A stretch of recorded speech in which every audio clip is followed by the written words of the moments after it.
Welcome to the Critdinger Champion Spotlight, brought to you by the same people who bought you Speedseal.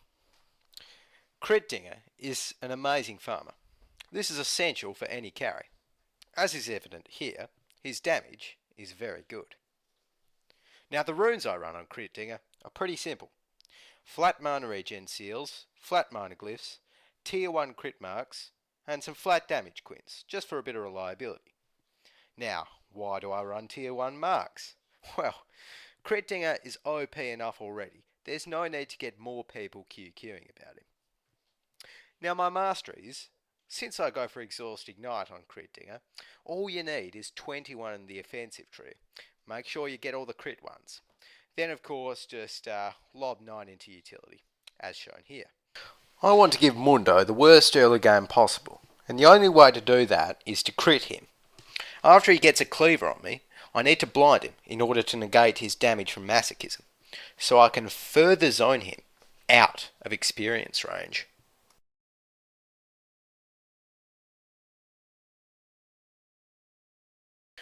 Mundo tries to ulti to regain some of his lost health, although I ignite him and give him a crit, just to make sure that he stays very low. A few moments later, I see Sharko go for a gank on me. Whilst making use of my dual blind and exhaust, I show these fellas why it was a bad idea to gank Critdinger. A few crits and a double kill later, I sent them back to the fountain.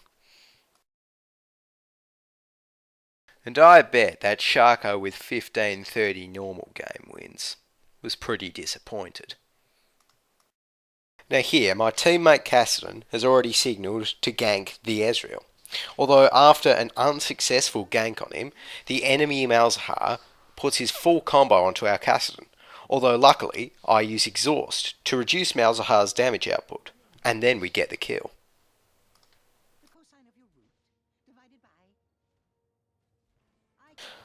A team fight breaks out in mid lane once our Alistair initiates. He knocks Ezreal back into the team, which lets me crit him a few times and I get the kill.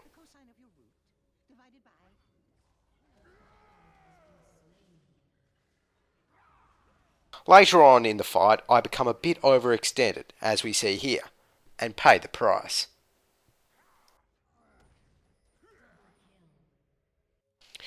Nidalee jumps out of the bush's top to try and gank me. Although with my ulti up, she has very little range control and is permanently slowed by my turret. So she is forced into the brush whilst my creeps are still around. Although she has another crack soon after. With a bit of dodging, and of course some big crits on her, the cat retreats into the brush again. I follow Olaf down the river, where he lands a slow on Malz. Then, with a giant crit, I show Malzahar why he should fear Critdinger. Here I spot a Sharko who's just come out of invis, and at the wrong place. I make sure to ignite him first, and that secures me the kill. Thanks for tuning in to the Critdinger Champion Spotlight, and remember that playing Critdinger is indeed a wise choice.